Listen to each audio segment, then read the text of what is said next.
Episode 13, Resistance.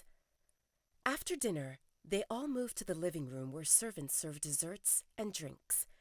Kaden and Maya had a mission, and after one drink, they went to take a stroll in the garden before heading to bed.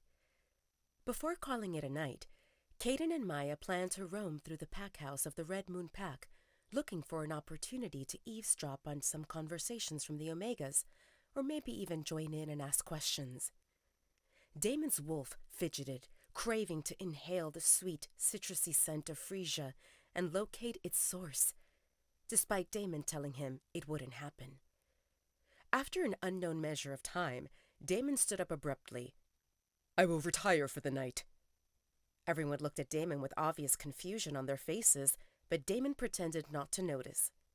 He turned to Alpha Edward. "I hope that after breakfast we can continue our conversation from this afternoon." Without waiting for Alpha Edward to respond, Damon went to his room. He opened the window of his room and took a deep breath.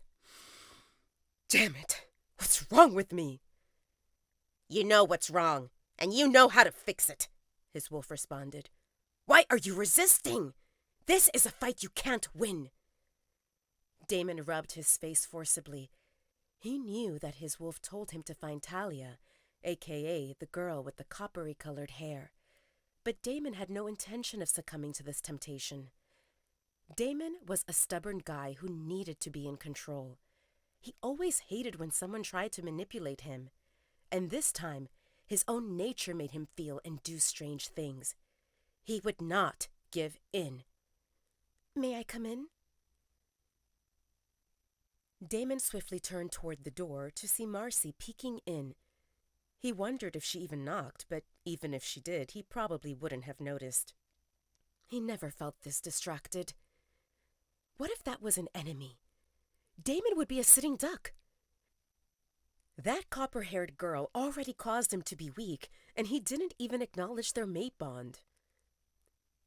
For Damon, this only proved that the girl was dangerous, and he should stay away from her. No matter how tedious it felt to fight against his urges, it seemed better than being dead. "Why are you here?"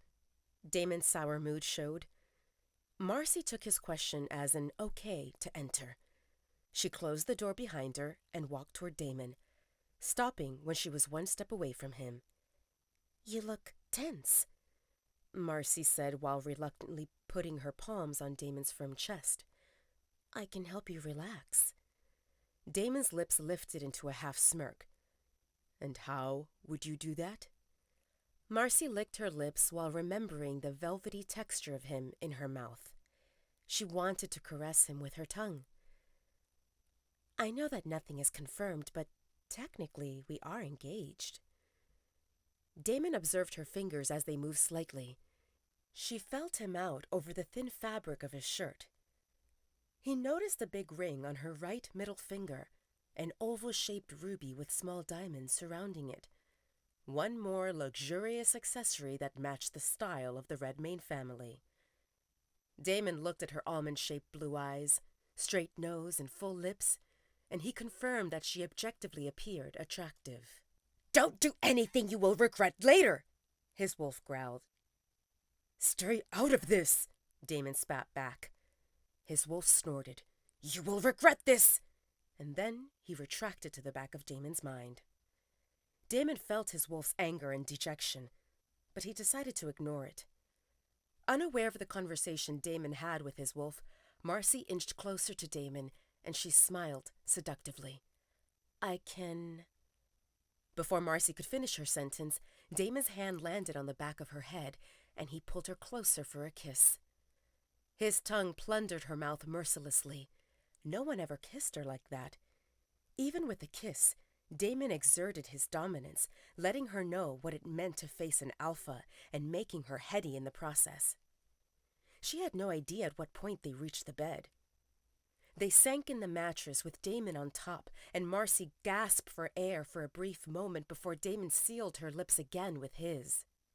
His touch lacked gentleness or care.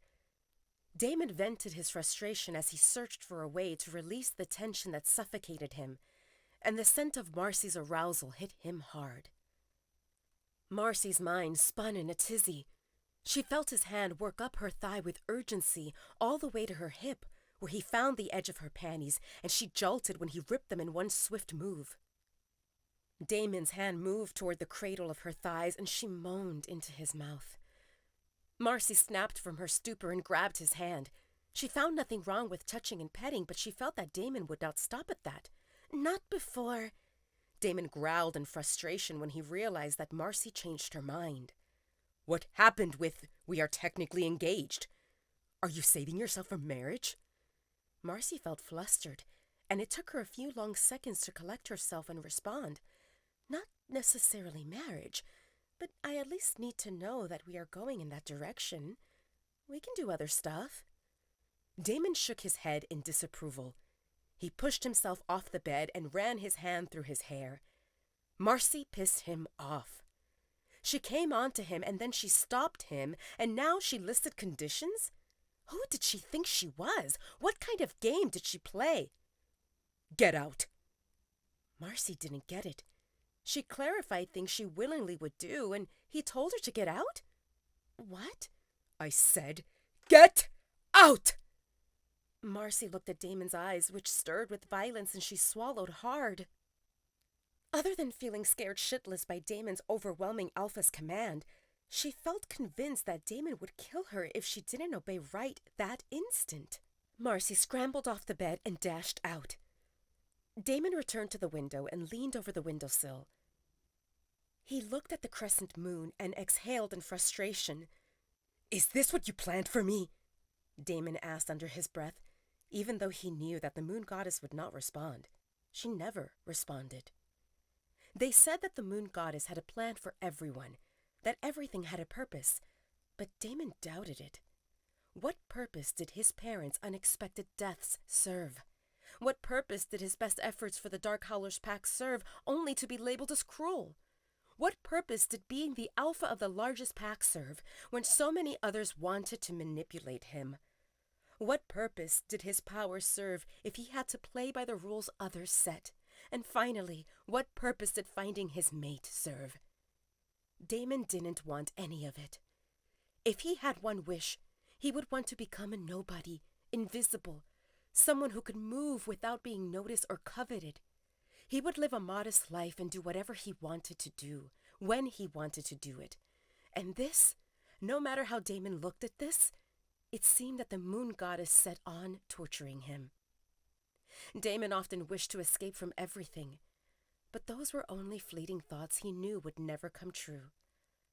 The responsibility for the Dark Howlers pack ingrained itself into Damon, and he would never be able to leave. Tens of thousands of people looked up to him, their alpha. They relied on him to keep them safe and lead them to a better future, and that's what Damon swore to do. Hey, can we talk? Damon spoke to his wolf, only to meet silence in response. Damon felt that his wolf sulked in disapproval of what just happened. Well, nothing happened. But if Marcy didn't stop him, it would have happened. Damon threw his arms in the air angrily. Fine. Stay quiet.